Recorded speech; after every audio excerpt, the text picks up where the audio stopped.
গাঁড় মারছে রে, র্যাপিডো ওয়ালাকে দু জায়গা থেকে র্যাপিডো বুক করেছিল। ওই মানে র্যাপিডো ওয়ালার মধ্যে রেসারেসি লাগিয়েছিল, কে ফার্স্টে আসতে পারে তার সাথে সে যাবে। কিন্তু যে লাস্টে এসেছে তেলটা কি এমনি এমনি আসে? মেয়ে বলছে আমি ক্যান্সেল করে দিয়েছি র্যাপিডো, কিন্তু ছেলেটা বলছে না তুমি এখানে আসার পর ক্যান্সেল করেছো।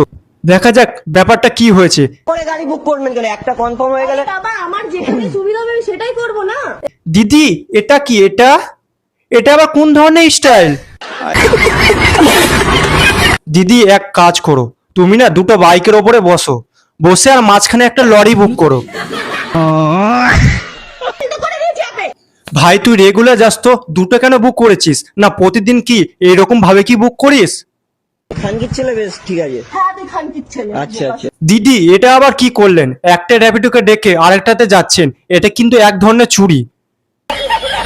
ঠিক আছে। ওরে কাকিমা, কি একটা মেয়েকে জন্ম দিয়েছেন, আরো সাপোর্ট করছেন।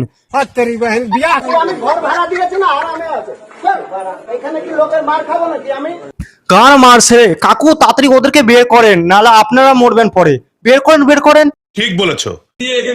আরো কি ছেলেটাকে মেরেছে? ছেলেটার এখানে কোনো দোষ নেই, কোনো কিছু নেই, আরো কি ছেলেটাকে মেরেছে, ভাবতে পারছো?